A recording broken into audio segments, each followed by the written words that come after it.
जैसे कि आप अपनी स्क्रीन पर देख रहे हैं, इस वक्त हमारा कॉन्ट्रैक्ट अकाउंट की प्रॉब्लम नंबर 29 आपकी स्क्रीन पर मौजूद है। इस सीरीज में हम क्वेश्चन नंबर 28 तक की वीडियो ऑलरेडी यूट्यूब पर अपलोड कर चुके हैं। इसका डिस्क्रिप्शन में लिंक भी मिल जाएगा और आप प्लेलिस्ट का प्रयोग करके और भी सब्जेक्ट की तमाम वीडियोज की अपडेट्स, तमाम वीडियो से संबंधित प्रॉब्लम आप अपने सब्जेक्ट से रिलेटेड देख सकते हैं। ज़्यादा समय वेस्ट न करते हुए आइए क्वेश्चन नंबर 29 को कॉन्ट्रैक्ट अकाउंट का यानी ठेका से संबंधित चैप्टर से रिलेटेड, जो कि कॉस्ट अकाउंट का सबसे महत्वपूर्ण प्रॉब्लम आपकी स्क्रीन पर मौजूद है और इसी को अब हम सॉल्व करने चल रहे हैं। From the following particulars relating to a contract extracted from the books of a company as on 31st March 2019, prepare contract account and work in progress account। Material यहाँ पर दिया हुआ है 45,000 का। तो अब हम इसका सोल्व करेंगे तो 31 मार्च 2019 को ये जो है कॉन्ट्रैक्ट समाप्त हुआ है। तो जब हम इसका फॉर्मेट लेंगे तो इस तरह से लिखेंगे कॉन्ट्रैक्ट अकाउंट। यहाँ पर आपको ध्यान रखना है, इसको हमने छोड़ दिया है यह बताने के लिए कि आपको डेट कैसे लिखना है। आप यहाँ लिखेंगे एज ऑन 31 मार्च 2019 हो, 20 हो, 21 हो, क्वेश्चन के मुताबिक जो भी डेट आपकी बुक में है। कभी कभी बच्चे क्या होता है, जो मैं सवाल बता रहा हूँ इसी की डेट को भी याद रखते हैं, उनके माइंड में सेट हो जाता है तो यही छाप देते हैं, लेकिन ऐसा नहीं करना है। आप लोगों को वह डेट लिखना है जो आपकी बुक में मौजूद होगा। तो आपकी बुक में 2019 है तो 19 डालिए, 20 है तो 20 डालिए। इस बुक के अकॉर्डिंग 2019 है। हिंदी और अंग्रेजी दोनों में हमने क्वेश्चन लिया हुआ है। अगर आपको कोई प्रॉब्लम है तो ज़रूर बताइए, समस्या का समाधान फौरन होगा।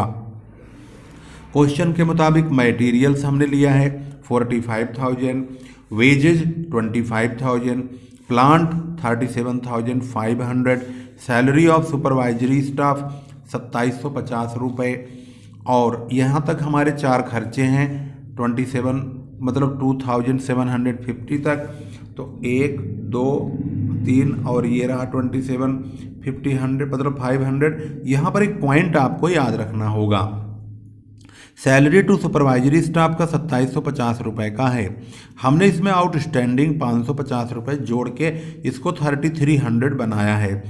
अब ये समझना बहुत ज़रूरी है कि 550 हमने जोड़ा क्यों, इसकी वजह का लॉजिक क्या है, आखिर क्यों जोड़ा है। तो आप इन्फॉर्मेशन में देखेंगे, एडिशनल इन्फॉर्मेशन में लिखा है the wages for a week and the salary of a supervisory staff for a month were due at the end of the period. इनका मानना है कि मजदूरी एक सप्ताह की और सैलरी जो निरीक्षण उसका है स्टाफ का, सुपरवाइजरी स्टाफ का 1 महीने का जो कि वेतन है वो बकाया है। अब इन दोनों को अगर ध्यान से देखेंगे तो मजदूरी 1 सप्ताह की कही जा रही है और निरीक्षण स्टाफ का जो वेतन है वो 1 माह का है। तो अब ये जो कॉन्ट्रैक्ट स्टार्ट हुआ है 1 अक्टूबर को स्टार्ट हुआ है, यहाँ पर डेट डली हुई है the contract work was commenced on 1/10/2018।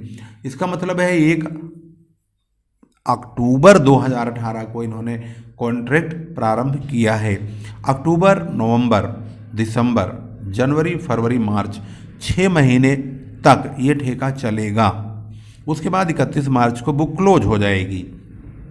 तो 6 महीने, अगर 6 महीने की बात करते हैं तो 6 महीने में सप्ताह कितने होते हैं, 52 सप्ताह 1 साल में होता है। तो 6 महीने में कितने सप्ताह होंगे, तो मतलब होता है कि 1 वर्ष में, अगर ध्यान दें, 1 वर्ष में 52 सप्ताह 52 वीक्स होता है, जबकि 6 मंथ में यानी 6 महीने में 26 सप्ताह होंगे। तो इन्होंने यहाँ पर बोला है कि 1 सप्ताह का मजदूरी जो वीक लिखा है सप्ताह, ए वीक, 1 वीक का वेजेज बकाया है। तो इसका मतलब है कि यहाँ पर जो वेजेज लिखा हुआ है 25,000 रुपये, ये सिर्फ कितने महीने का होगा, मतलब कितने सप्ताह का होगा, 25 सप्ताह का होगा। इसे हम 26 सप्ताह का बनाएंगे कब? जब हमें ये पता हो कि एक सप्ताह का कितना रुपया मजदूरी का बनता है। तो हम इसे 25 से डिवाइड करेंगे, यानी 25,000 को 25 से डिवाइड करेंगे तो 1,000 रुपये मजदूरी का आउटस्टैंडिंग होगा, जिसे हम एक्रूड कहते हैं। और इसी प्रकार से स्टाफ की जो सुपरवाइजरी स्टाफ की सैलरी है 1 महीने के लिए कहा है, बकाया है, तो 6 महीने का होना चाहिए। Salary two of supervisory staff 2750 है, तो इसका मतलब ये 5 महीने का ही है।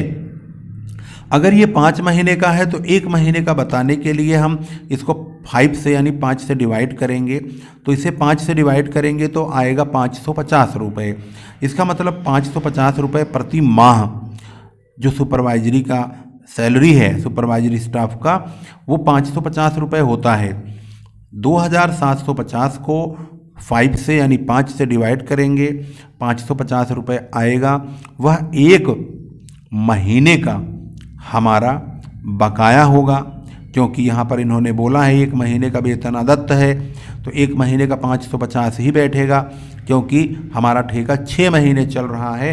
तो 6 महीने में ये 5 महीने का दिया है, 1 महीने का बाकी है, तो इसे 5 से डिवाइड करके हम 1 महीने का निकाल लेंगे।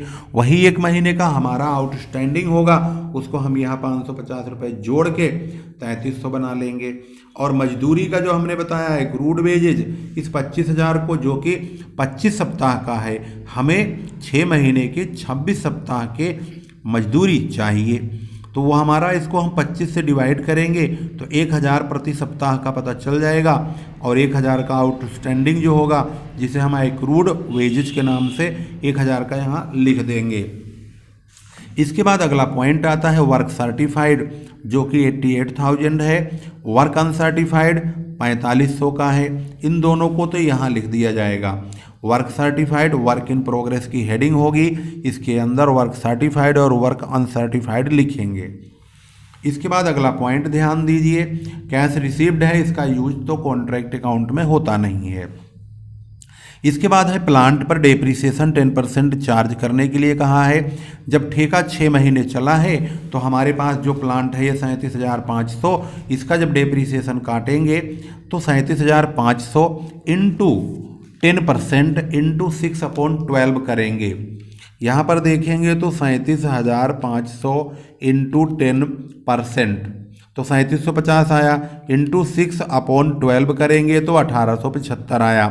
तो 37,500 में से 1875 डेप्रिसिएशन के नाम के कट गए, तो प्लांट की वैल्यू 35,625 रुपये आ गई है।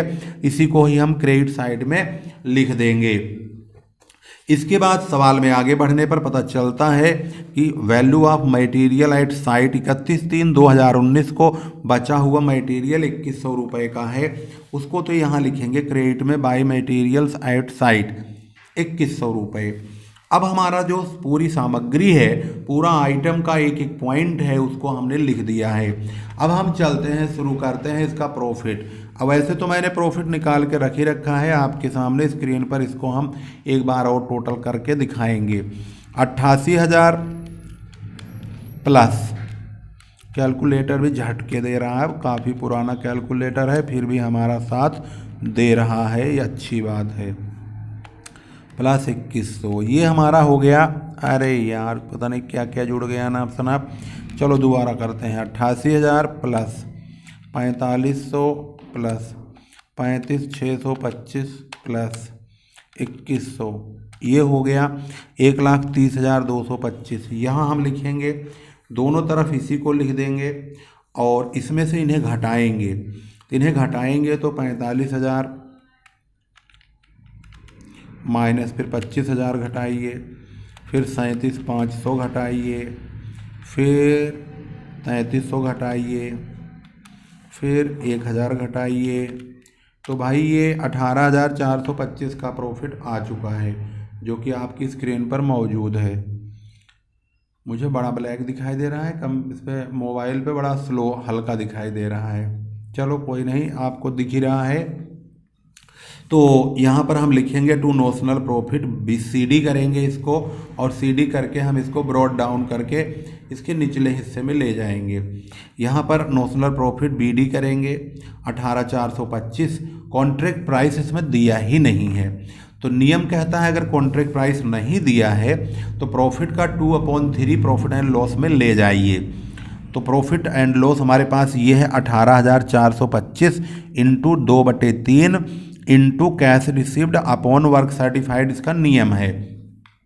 इसको काटेंगे। बहुत सारे बच्चे डायरेक्ट काट लेते हैं, कैलकुलेटर में गिनती नहीं आती है। अगर ऐसी समस्या उत्पन्न हो जाए तो इसको आप छोटा कर सकते हैं। जैसे 18,425 है इंटू 2/3 करिए, फिर 88,000 से डिवाइड कर दीजिए, मल्टीप्लाई बाद में कीजिए। डिवाइड पहले कर दो, मल्टीप्लाई बाद में करो अगर कैलकुलेटर में नहीं आ रहा है तो। 18,425 इंटू 2 अपॉन करेंगे 3 से, फिर डिवाइड करिए 88,000 से, मल्टीप्लाई करिए 79200 से, तो ये आ गया 11,054.99 यानी 55। तो 11,055 हमारा ये प्रॉफिट एंड लॉस में प्रॉफिट चला जाएगा।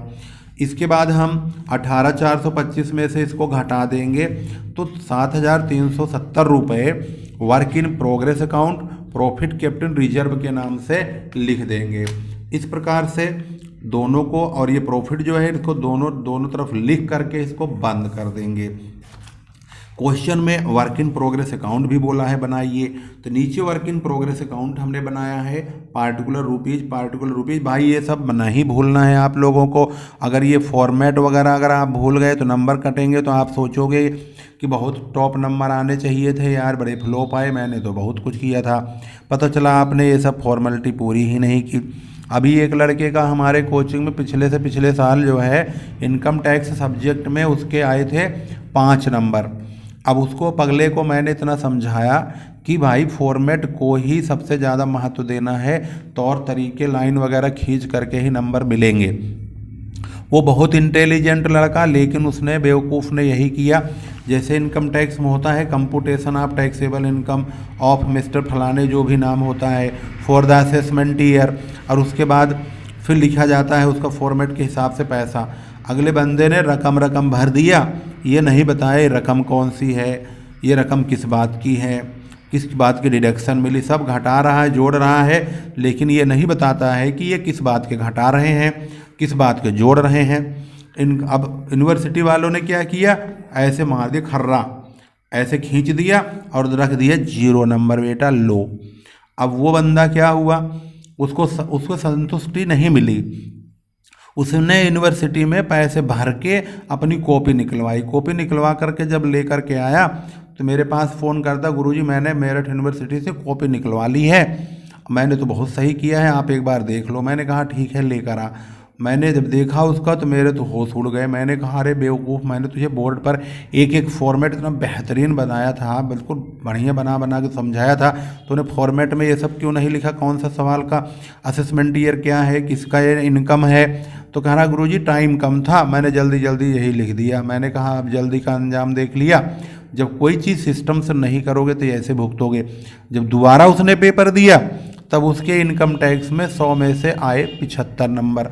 अब सोचने वाली बात यह है कि जो तरीका किसी चीज़ का करने का, सॉल्व करने का होता है, अगर आप उसका पालन करते हैं तभी आपकी मार्किंग अच्छी होगी। अगर सिस्टम से बाहर चलेंगे, अपनी बुद्धि लगाएंगे, अपने तौर तरीके का इस्तेमाल करेंगे तो भाई नंबर कट जाएगा, फिर आप पछताते रह जाओगे। इसीलिए कहा जाता है कि जैसे टीचर बताते हैं उसी प्रकार से आप लिखिए। तो इसका फॉर्मेट इस प्रकार से बनाया है। इसमें अब हम वर्क इन प्रोग्रेस अकाउंट में हम वर्क इन प्रोग्रेस का जहाँ भी अमाउंट मिलेगा वहाँ से वह अमाउंट हम यहाँ डालेंगे। तो यहाँ पर देखेंगे तो कॉन्ट्रैक्ट अकाउंट में हमने वर्क इन प्रोग्रेस को 2 बार देखा। एक बार तो यहाँ देखा क्रेडिट साइड में वर्क सर्टिफाइड अनसर्टिफाइड के नाम से, इनको ऐसे ही क्रॉस ले आइए, इसी तरह से लाइए। और डेबिट साइड में टू कॉन्ट्रैक्ट अकाउंट यहाँ उठा पटक दीजिए। टू कॉन्ट्रैक्ट अकाउंट का नाम डाल के वर्क सर्टिफाइड वर्क अनसर्टिफाइड यहाँ धरो इसको सीधा। और दूसरा हमने कॉन्ट्रैक्ट अकाउंट के डेबिट साइड में यहाँ देखा वर्क इन प्रोग्रेस, जो कि प्रॉफिट कैपिटल रिजर्व के नाम से है। तो ये जो हमारा डेबिट साइड में है work in progress account, profit capital reserve, इसको भी क्रॉस लाइए इस साइड में, यहाँ फेंक दीजिए इसको। By contract account, profit capital reserve, इस नाम से इस रकम को और इस लैंग्वेज को दोनों फेंको यहाँ लाके, ऐसे कैसे धरो यहाँ पे। अब इसके बाद हमारा काम बचता क्या है, इसका दोनों टोटल करके यहाँ और यहाँ लिखिए और इस टोटल में से इस बैलेंस को घटाइए, इसको प्रॉफिट कैपिटल रिजर्व वाला अमाउंट इसे घटा देंगे तो बैलेंस CD हमारा बचेगा। बाई बैलेंस CD के नाम से इस बैलेंस को लिख करके इसे बंद कर दो। ये हो गया हमारा वर्क इन प्रोग्रेस अकाउंट। इस प्रकार से ये जो क्वेश्चन नंबर 29 है पूरी तरह से आपके सामने एक एक करके हमने इसको समाप्त कर दिया है। वीडियो अच्छी लगे तो भाई लोग शेयर ज़रूर करिएगा, मैं आप लोगों से बहुत उम्मीद करता हूं, लेकिन आप लोग जो है ना वीडियो को डाउनलोड करोगे, अपना काम करोगे, सवाल ओके हो गया, हमने क्या बताया है सब एक कान से सुना है, दूसरे से धुआं करके उड़ा दिया। अरे भाई ऐसा क्यों करते हो यार। इस वीडियो को मैं सब बच्चों के लिए बनाता हूँ, मैं पक्षपात नहीं करता हूँ कि पार्टिकुलर फलाने ने मेरे मोबाइल पे मैसेज कर दिया गुरुजी कॉन्ट्रैक्ट अकाउंट का 29 क्वेश्चन नंबर बना दो, तो मैं बना देता हूँ। तो मेरा उद्देश्य ये नहीं होता है कि फलाने लड़के ने मेरे पास मैसेज करके कहा है वीडियो बना दो तो मैं उसके लिए ही बनाऊँ। मैं यूट्यूब पे डाल देता हूँ उसकी वीडियो को, ताकि उसका जो है फ़ायदा एक स्टूडेंट को ना मिल के सबको ही मिले और वह भी निःशुल्क मिले। इससे बढ़िया प्लेटफार्म समझने का और नॉलेज बढ़ाने का क्या हो सकता है, जो कि हर बच्चे को कहीं जाने की ज़रूरत नहीं है। इस YouTube के चैनल के माध्यम से बहुत अच्छी तरह अपनी एजुकेशन वो ग्रहण कर सकता है। और मैं कोशिश यही करता हूं कि आप लोगों के हर वीडियो में यही बोलता हूं कि भाई वीडियो को शेयर करो। शेयर करने का मतलब ये है कि सभी बच्चे उसका लाभ उठा लेंगे। तो इसी प्रकार से अब इस वीडियो को यहीं समाप्त करते हैं। बहुत सारी बातें आप लोगों से हो गई, हर शब्द में मैं एक ही वर्ड यूज करता हूँ, भाई वीडियो ज़रूर शेयर करिए। तो भाई वीडियो अब भी कह रहा हूँ वीडियो शेयर करिए, वीडियो को वायरल कर दो। अगर आपके पास सोशल मीडिया चल रहा है, इंस्टाग्राम, भाई दुनिया भर का डांस वांस, बेली डांस, फेली डांस दुनिया भर का देखते हैं, तो एक समझ लीजिए कि एजुकेशन वाली चीज़ है जो सभी के फ़ायदे की है, इसको भी वायरल कर दो भाई।